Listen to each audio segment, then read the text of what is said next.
Anne-Dauphine, rebonsoir. Vous êtes née le 23 novembre 1973 à Paris. Votre père travaille aux ressources humaines chez Ron Poulenc. Votre maman est femme au foyer. À 18 ans, après un bac littéraire, vous faites une école de journalisme et vous travaillez dans la presse quotidienne régionale. En 1999, vous rencontrez Loïc, et là c'est le coup de foudre.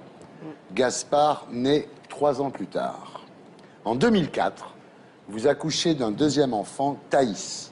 Son anniversaire est le 29 février, c'est-à-dire tous les 4 ans. Elle vieillira moins vite, dit Loïc. À la fin de l'été 2005, vous êtes sur une plage bretonne.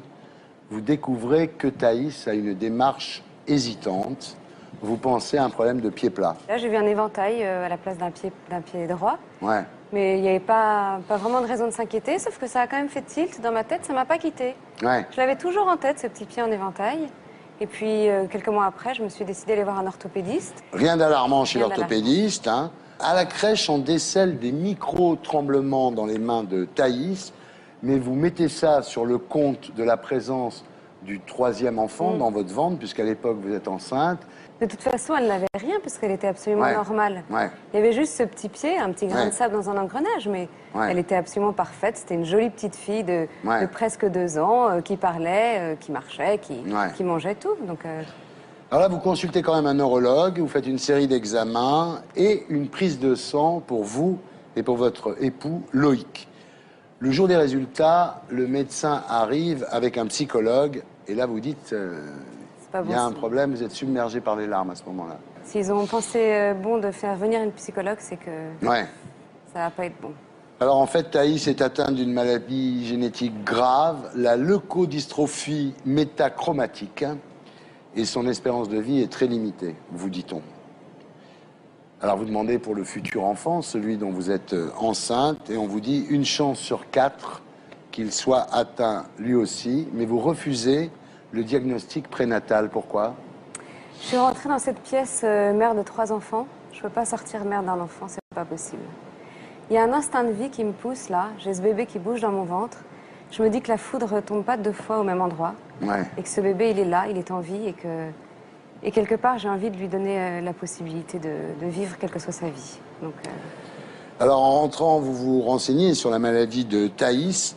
Il s'agit d'une combinaison de mauvais gènes entre Loïc et vous, donc c'est un truc absolument imprévisible.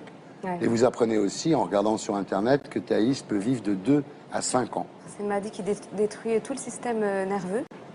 Donc la marche dans un premier temps. Ouais. Et puis le reste. Et puis le reste. Alors là, vous décidez de faire comme les enfants, c'est-à-dire de vivre dans le présent, d'assumer sans pleurer, de continuer comme si de rien n'était, sans signifier aux enfants un avant et un après. C'est vraiment une grande preuve d'amour qu'on a fait pour Thaïs, c'est de se dire tu vas pas vivre longtemps, mais tu vas vivre. Ouais. Et on va tout faire pour que tu sois heureuse.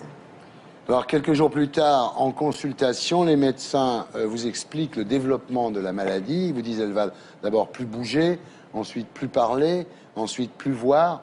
Votre fille est là, elle est dans vos bras, et vous lui dites je te promets que tu auras une belle vie. Ouais. Ça, c'est vraiment une promesse. Il n'y avait pas de raison que sa vie soit pas belle. Mais je lui ai promis que je ferais tout pour qu'elle soit heureuse et surtout qu'elle manquerait jamais d'amour. Alors le problème, c'est que Thaïs fait de plus en plus de crises de nerfs. Alors au début, vous ne comprenez pas pourquoi. Et en fait, elle souffre de douleurs insoutenables du système nerveux. Et il lui faudra des médicaments tellement puissants que souvent les pharmaciens hésitent à vous les vendre. Oui, parce qu'ils ne sont pas habitués à avoir de telles ordonnances pour des enfants si petits. Ouais. Et jusqu'à ce que j'arrive à leur expliquer. Et à partir de ce moment-là, plus personne ne m'a posé de problème pour délivrer ces médicaments. Alors là, vous accouchez du 3e enfant, Asilis, 2e choc. Elle est atteinte, elle aussi. Ouais. Double peine. Là, c'est... Ouais. Pendant les jours qui ont précédé l'annonce, je me suis dit, elle ressemble à son frère, elle n'est pas malade. Si l'infirmière rentre avant que j'ai compté jusqu'à 10, elle n'est pas malade. Enfin, j'avais réussi à évacuer mes peurs et puis... Là, vous regrettez de ne pas avoir fait le test prénatal? Je n'ai aucun regret, jamais, non. Elle est là. Alors évidemment, votre fils Gaspard, qui lui ne souffre de rien, dit « Je peux être le seul enfant de la famille à devenir grand ». Ouais, c'est difficile la normalité dans certaines circonstances, hein, quand on est tout seul à être normal. Ouais. Mais Asilis sera traité grâce à une greffe de la moelle osseuse, donc à partir du sang du cordon ombilical, ce qui lui permettra évidemment de ne pas connaître exactement le sort de sa sœur aînée. Oui, c'était un peu une première. Les médecins attendaient en quelque sorte Azilis parce qu'ils avaient une possibilité de traitement, mais ils savaient qu'une fois que la maladie était rentrée en phase symptomatique, on ne pouvait plus rien faire. Là, ils ont un tout petit bébé qui a 4 jours, qui est en pleine forme, mais qui est atteint de la maladie. Donc ils tentent cette greffe de moelle osseuse qui va se faire à Marseille. Donc on part toute la famille pendant des mois voilà, à Marseille pour, entre la chimio, la chambre stérile, enfin une aventure assez folle. Mais... Alors là, vous découvrez que Thaïs ne peut plus parler. Alors, c'est pas un problème psychologique, en fait. C'est juste que sa bouche ne fonctionne plus. Elle mange plus. Non. Elle pèse 8 kilos. Il faut la nourrir avec une sonde. Et malheureusement, une sonde directement dans l'estomac. Ouais, c'est difficile pour une maman de ne pas nourrir son enfant. C'est difficile de programmer ses repas sur une machine. Vous dites, elle se bat pour ce qu'elle peut changer. Elle accepte ce qu'elle ne peut éviter. Quelle sagesse. C'est-à-dire que l'enfant est conscient de sa situation, évidemment, et l'accepte. Je crois qu'elle avait compris qu'elle n'avait pas le choix, dans beaucoup de circonstances, et que nous, on était là pour la rendre heureuse, et elle nous faisait confiance. Donc, alors, bientôt, Thaïs ne peut plus utiliser ses bras, ni tenir sa tête droite, ni même être assise, et vous lui faites fabriquer un petit fauteuil moulé à ses mesures, et vous lui dites un trône de princesse. C'est son frère qui a trouvé que ça ressemblait à un trône de princesse, et qu'elle avait beaucoup de chance. Alors là, vous êtes au bord de l'épuisement. Arrive heureusement Thérèse, une nounou sénégalaise qui est un véritable ange gardien pour votre famille et qui va vous apprendre la patience et l'art de vivre dans le présent. Parce que c'est ça le secret de l'histoire, c'est d'apprendre à vivre dans le présent. D'ailleurs, pour nous, c'est la seule solution parce qu'on est totalement épuisés. Et on se dit comment on va faire pour arriver. Et c'est juste la journée d'aujourd'hui, puis le lendemain, on verra. Ah oui, c'est la seule façon d'y arriver. C'est la seule façon. Là, Thaïs perd la vue, c'est un choc terrible, mais la petite fille ne change pas pour autant. Thaïs, elle sait aussi que elle va perdre un sens et elle va compenser autrement. Donc ça, elle le fait très bien. Je ne peux pas vous dire quel jour elle a perdu la vue. C'est assez incroyable. Oui, un jour vous arrivez, elle est sur le lit, vous vous apercevez qu'elle ne vous voit pas, mais elle ne vous le dit pas. Non, bien sûr, elle ne le manifeste pas, elle n'est pas perdue, elle n'est pas paniquée. Elle est tranquillement sur son lit. Alors moi, pour moi, c'est terrible ce moment-là, parce que je m'imagine aveugle. Je m'imagine plongée dans l'obscurité et j'arrive pas. Et puis, je reviens pour la consoler. Et là, je m'aperçois qu'elle est toute paisible, qu'elle ne voit plus, c'est tout. Voilà. Alors, Azilis va mieux, elle rentre chez vous, mais l'état de Thaïs continue à s'aggraver. Elle a des maladies, gastro-entérite, infection pulmonaire. Et là, elle est obligée de quitter son trône de princesse. Elle se met au lit et elle n'en bougera plus. Elle n'en bougera plus. Non. Plus jamais. Vous dites qu'il n'y a rien de pire que d'assister avec impuissance à la souffrance de son enfant, n'est-ce pas? C'est terrible la souffrance d'un enfant pour une mère, vraiment. On le voit, même une écorchure au genou, ça nous fait mal à nous aussi. La seule réponse quand un enfant en souffre, c'est l'amour. Quand votre enfant se blesse, vous le soignez et ensuite vous le consolez en le prenant dans vos bras, c'est la même chose. Proportionné à la souffrance. Donc on l'a beaucoup aimé dans les moments où elle a beaucoup souffert. Elle souffre beaucoup, elle prend du paracétamol, de la morphine et même du gaz Méopa, qui est un gaz hilarant en fait, qui est destiné à supprimer la souffrance justement. Et là, vous décidez de fêter Noël en famille, c'est exceptionnel. C'est-à-dire la maison brille, il y a des guirlandes sur le sapin.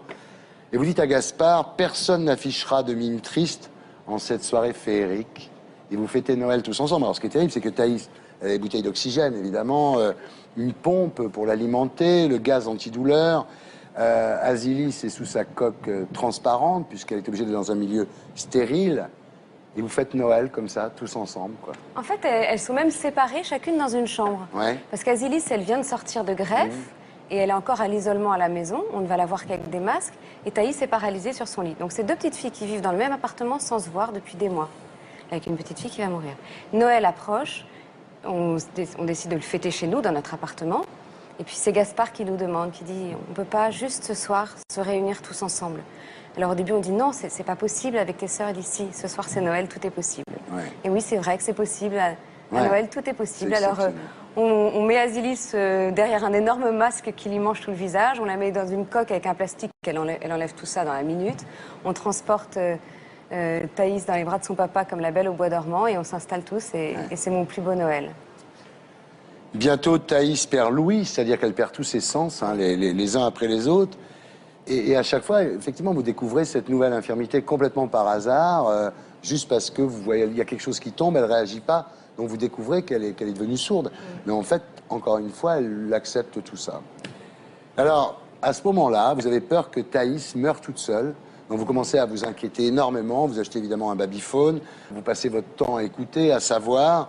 Et on vous dit, laissez votre fille choisir, laissez-la vivre. Elle n'a peut-être pas peur de mourir. Non. C'est choquant hein, quand un médecin dit laissez votre fille vivre alors qu'elle va mourir. Ouais. Mais les enfants n'ont pas peur de la mort. C'est nous qui leur transmettons notre inquiétude face à la mort. Voilà, donc j'apprends à décrocher ce babyphone. C'est difficile. C'est terrible. Là, il y a une scène extraordinaire. Un jour, vous approchez pour lui parler. Elle tourne la tête. Vous vous déplacez pour vous remettre, évidemment, dans l'axe. Elle tourne à nouveau la tête. Vous pensez qu'elle est fâchée, qu'elle ne veut pas vous parler. Non, elle rit. Elle éclate de rire. En fait, elle jouait à cache-cache. Elle se souvenait du jeu. Et dans ces instants ultimes, elle joue à cache-cache. Mais parce que c'est une petite fille. Elle a un peu plus de 3 ans. Et elle a beau être très malade, ça reste une petite fille. Et les enfants, ils aiment jouer. Son rire, ça n'est qu'un ronronnement à l'époque, parce qu'elle ne peut plus émettre de son. C'est le rire le plus éclatant que je connaisse. Et j'ai joué à cache-cache pendant des heures. Et les médecins aussi, les infirmières. Voilà, et puis un jour, bah, elle meurt, quoi. Alors, quand vous êtes enceinte du 4e, vous le gardez. Et il s'appelle Arthur, il va bien, comme Gaspard.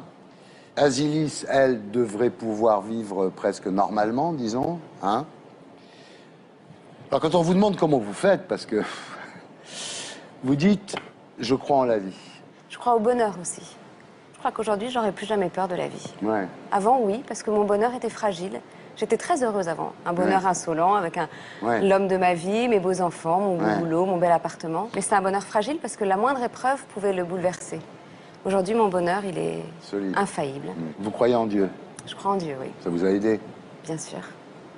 Bien sûr, mais je pense qu'on peut aussi y arriver sans croire en Dieu. L'amour, c'est universel. Est-ce que toute vie vaut le coup d'être vécue, alors? Toute vie vaut le coup d'être vécue, ouais. Même celle de Thaïs? Surtout celle de Thaïs. Elle était sourde, muette, aveugle, paralysée sur un lit, mais elle vivait complètement. On a communiqué avec elle jusqu'au dernier moment. C'était pas une vue de l'esprit. On a juste appris à communiquer avec elle. Elle avait une autre façon de faire. On lui tenait la main et le poids de sa main nous donnait des réponses. Et j'en ai presque oublié qu'elle ne parlait pas.